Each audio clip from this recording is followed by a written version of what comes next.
Gir içeri. Var çile bir kırın tabii ki. Tabii ki. Ne?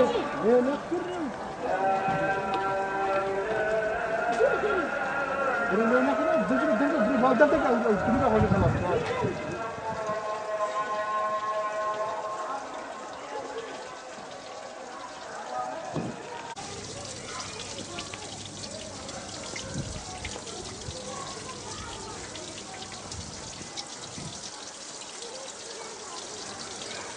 Kale şehitinin altındaki toprağı sürükleye getirdiler, buraya attılar.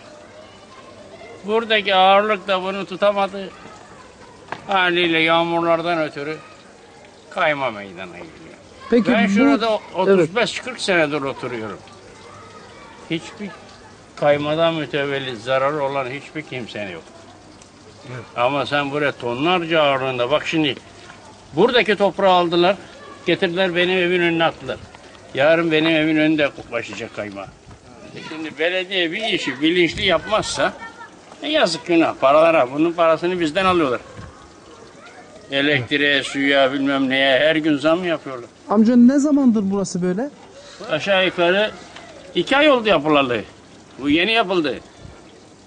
Burada daha evvelden bir beton vardı. O beton patladı. Patlamasına sebep de yukarıdan getirdikleri toprakları o betonun arkasına attılar. Yığdılar bunları buraya. Betonu patlattı. Peki mahalle sakini olarak sizce bunun çözümü nedir? Yani ne yapılması lazım? Güzel bir iş yapılması lazım. Yani bir koskoca belediye şu toprak kaymasının önünü önleyemiyorsa başka söyleyeceğim bir şey yok. Nedir yani bunu? Şu toprağı şuradan al götür at. Buranın durumu çok kötü. Yani neden kötüdür? Yaklaşık 2 senedir en azından buradaki yollar kapalıdır. Yani neden? Toprak kayması var diyerekten bu yolları kapatmışlar. Ve buradaki birçok, mesela bu okulu boşalttılar. 2 defa bu okul onarıldı. Yani yapıldı, pencereleri takıldı, çocuklar geldi, okul başladı. Ondan sonra tekrar bu toprak kayması oluyor diyerekten bu okulu boşalttılar. Ve yeniden pencereleri, kapıları gördüğün gibi orada hani çekebilirsin. Hepsi gitmiş. Ne kapısı kalmış, ne bacası kalmış. Yani bu kadar yapılan masraf, yani okula yapılan masraf, buraya yapılan masraf. Bu gördüğün istinatı yani 100 küsür milyara ihalesi verildi yani. 100 küsür milyara ihalesi verildi. 170 küsüre daha doğrusu. Şimdi bu 170 küsür milyar yani çöpe mi gitti? Bu kimden çıkıyor bu para? Yoksa belediyenin yani çok mu parası var böyle yani lüzumsuz işlere bu parayı sarf ediyor? Peki budur. bu Vatandaş mağdur yani. Çözümü nedir? Sizce bu defalarca herhalde bu istinat duvarı çöktü. Tekrardan Tabii. yapılıyor. Ya istinat duvarı. hatta eski olan istinat duvarı bundan daha sağlamdı. Daha sağlam. Ya eskisi bundan daha sağlamdı yani. Şu anda buraya dediğim gibi 170 küsür milyar para sarf edildi.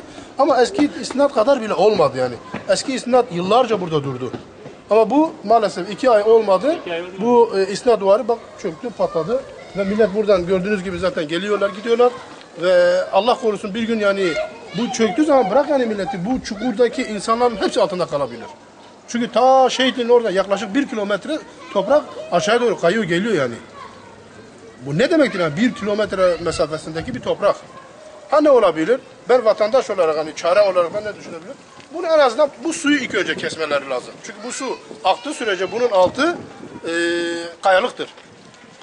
Su nereden geliyor? Kaynak suyu mu? Kaynak suyu da olabilir ya da yukarıda mesela su deposu var kalede. O su deposunun sızıntıları da olabilir. Yani onu da gözden geçirebilirler. Tabii bu su nereden geliyor? Yani bunu onlar bilmesi lazım. En azından yukarıya birkaç tane sondaj vurulabilir. Bu su yakalanır, bu su çekilir, başka yere tahliye edilir bu su. Zaten su tahliye edildikten sonra yani bunun çözümü de olabilir yani bu su. Evet. Ama maalesef bir şey yapmıyor. Sadece yaptıkları yolu kapat. Ondan sonra 1-2 gün geliyor kepçe, kamyon çalışıyor, çekiyor gidiyor. Budur yani. Başka yaptıkları bir şey yok.